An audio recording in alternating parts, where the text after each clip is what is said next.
અંશન તેમજ કર્ણને સેનાપતિ પર. હવે સમય માલવ દેશના રામનો અશ્વત્થામા નામે હાથી મરાયો.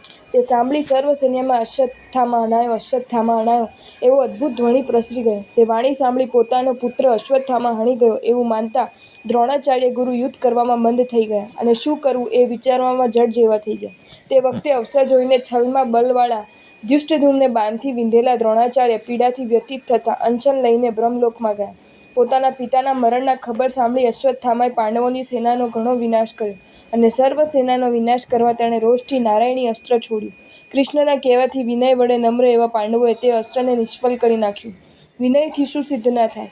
એવી રીતે અવિચ્છિન્ન બહાર પહોર સુધી યુદ્ધ પ્રવર્તમાં ઘણા વીરો અને ઘણા શત્રુઓનો ક્ષય થયો. પછી કૌરવોએ અંગ દેશના રાજા કર્ણને સેનાપતિના પદ ઉપર નિમ્યો. એટલે સમાન ભુજપરાક્રમવાળા અર્જુન અને કર્ણ પરસ્પર બાણોથી યુદ્ધ કરવા લાગ્યા.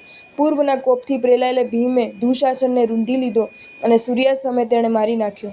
પ્રાતઃકાલે અર્જુનના વધની અપેક્ષા કરતો કર્ણ શલ્યરાજને સારથી કરી શંખધ્વનિના બાનાથી ગર્જના કરતો રણભૂમિમાં આવ્યો.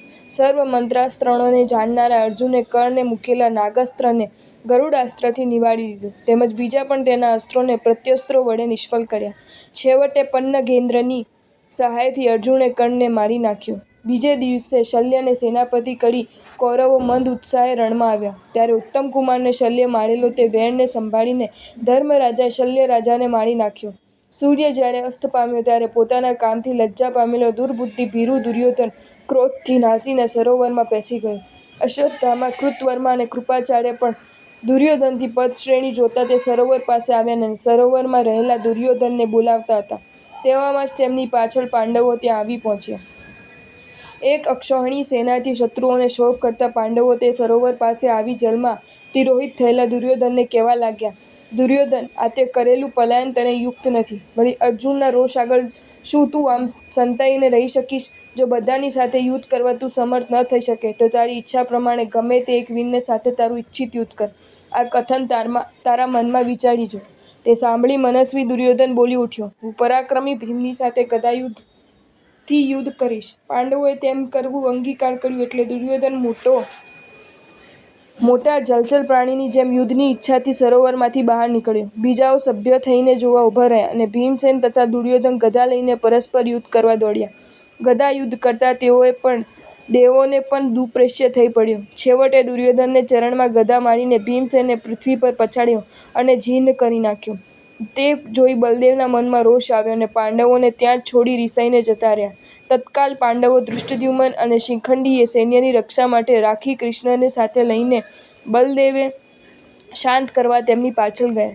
તે સમયે કૃતવર્મા, કૃપાચાર્ય અને અશ્વત્થામા એ ત્રણેય વીરો દુર્યોધનને જોવા રણક્ષેત્રમાં આવ્યા. દુર્યોધનની તેવી અવસ્થા જોઈ તેઓ બોલ્યા, અમને પ્રસન્ન થઈને આજ્ઞા આપો જેથી અદ્યાપી અમે પાંડવોને હણી નાખીએ. પાંડવોને હણીએ એ વચન સાંભળતા દુર્યોધન ઉચ્છ્વાસ પામ્યો અને હાથ વડે સ્પર્શ કરી પાંડવોના વધને માટે આજ્ઞા કરી.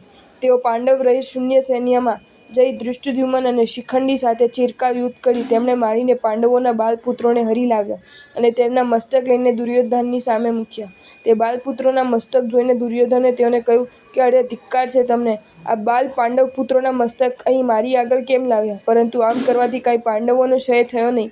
આ પ્રમાણે બોલતો દુર્યોધન દુઃખથી પીડાતો મરણ પામ્યો અને કૃપાચાર્ય વગેરે લજ્જા પામી શોક કરતા કોઈક ઠેકાણે ચાલ્યા ગયા. અહીં પાંડવો બલભદ્રને ભક્તિ વચનથી અનુકૂળ કરી પોતાના સૈન્યમાં આવ્યા. ત્યાં પોતાના બાલપુત્રોને મારેલા સાંભળીને શોકાતુર થયા. પછી પાંડવોએ સરસ્વતી નદીને કાંઠે કૌરવોના અને પોતાના પુત્રોના પ્રેત કાઢ્યા કર્યા. જો તમને આ વિડીયો ગમ્યો હોય તો આ વિડીયોને લાઇક કરો અને શેર કરો અને આવા જ નવા વિડીયો જોવા માટે જૈન ફેક્ટ્સ એન્ડ સ્ટોરીઝની ચેનલને સબસ્ક્રાઈબ કરો. ધન્યવાદ.